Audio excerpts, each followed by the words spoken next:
So here's a brief summary of what your core values are. Think of them as the few rules of behavior that really matter to the organization. You can't have rules for everything, but you have to have a few that truly matter. So I think of your core values as harbor lights. So if you've ever been a sailor, you know that coming into harbor, you've got harbor lights and they have to line up.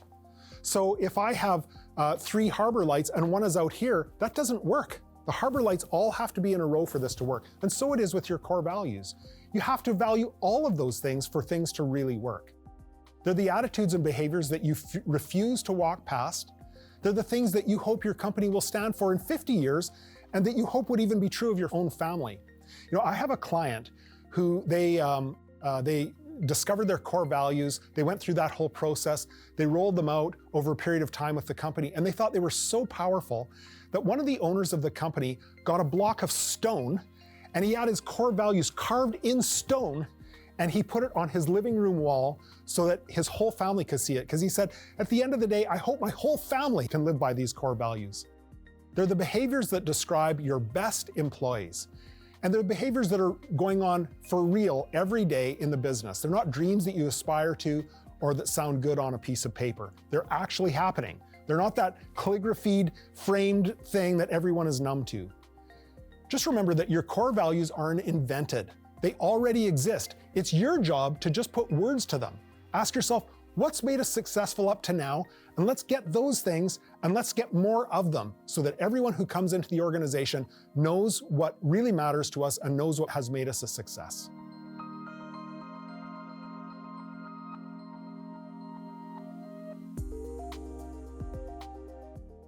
The next category is a really important part of your plan.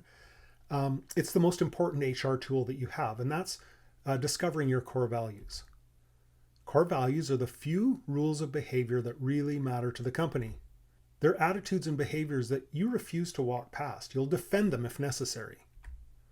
They're things that you hope the company will stand for in 50 years if you're still around. They're behaviors that describe your very best employees. And they're behaviors that are going on every day. They're not some dream behaviors that you aspire to or sound good on a piece of paper. They're actually alive in the organization. Your core values aren't invented. They already exist. And all we want to do is just discover them. Organizations that care about their culture have thought through core values, and you need to do the same. Here are Facebook's. Focus on impact. 2, move fast. Get it done. In fact, I think Mark Zuckerberg said, move fast and break things. Be bold. Be open. Build social values. So if you start working for Facebook, you've got a fairly clear idea of how they want you to behave and what behaviors they're going to defend and what behaviors maybe won't be tolerated. Here are Nordstrom core values. Service to the customer above all else.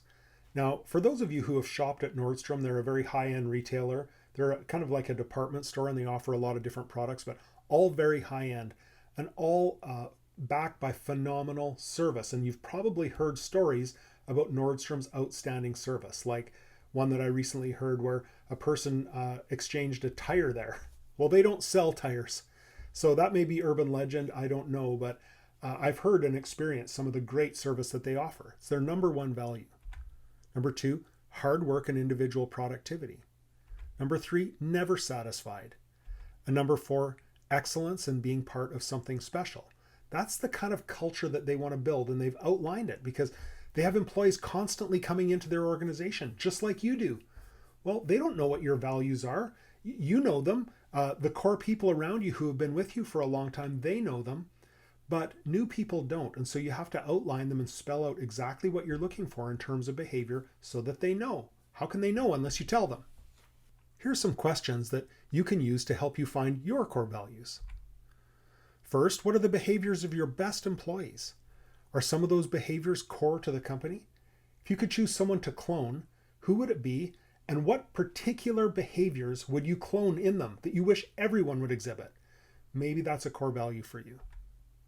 Number 2, which behaviors have made your organization win up to now? So remember when I said that these are alive in the organization? They're not some things that you've made up and put in calligraphy up on a framed poster somewhere. These are actual behaviors that are happening right now. You should be able to point to instances of them going on in your company this past week.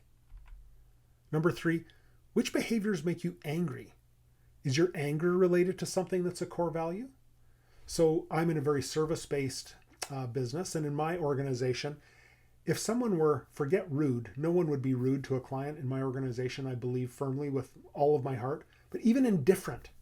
If I found that someone who works with me was indifferent to one of our clients, I would be upset. I'd be angry because that's a core value for me. Offering awesome service at all times. So your anger may be related to a core value. Now, write down what you believe might be some core values for your organization, and then put each of those values through this authenticity test to see if they really are core to you. First, would you fire over repeated violations? That is a key to these being really core. If at the end of the day you'd say, well, I'd prefer that they didn't act that way, but we'll put up with it, then it's not really core to you. But if you can truly say, if someone behaved that way and after multiple interventions they could not or would not change, we'd let them go, then it's core. Does every person in the organization need to embrace these values, or is it just one person in one department? Because your values need to encompass the whole organization.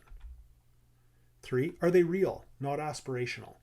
Aspirational values are things that you think one day maybe we could be, but they're not really happening in the organization today. They need to be real. They need to be alive and happening all around you every day. And then again, do violations make you angry? If not, maybe it's not really core to you. Most core values are ignored because they aren't really enforced. And people know at the end of the day that if they violate those values, it really doesn't matter because they might get a slap on the wrist or nobody might even notice. But if people are ignoring core values, that requires an intervention. You need to uphold those values, and it requires an intervention by you because you're the leader and nobody else is probably going to do it. This is such a big issue that we made an entire course on it, and it's called Dealing with Underperformers. And if that's an issue that you're facing, which by the way, most organizations are, let's say all organizations are, you're not alone, look into that course because it'll really help you address those issues with your underperformers. Once you've discovered those core values, everyone in leadership must embody them because the most important thing is that people actually walk the talk. Here's the most important principle of human motivation. People model the behavior of their leaders. So if they see their leaders behaving in ways that correspond to the core values, they'll follow them too. If they see leaders ignoring those core values, they know that they don't mean anything. So really the most important thing in your organization is that the people at the very top, key people especially, not just assent to those values and say, yeah, I agree, but really live them out on a day-to-day basis. When I go into an organization that has 500 people or 1,000 people or more, it used to be that I thought, how could I possibly affect 1,000 people? How could you do that? And then I realized you don't need to affect 1,000 people. You need to affect maybe 30 or 40 people because it's just the key leaders that have to change. Because if key leaders change, everybody follows that example.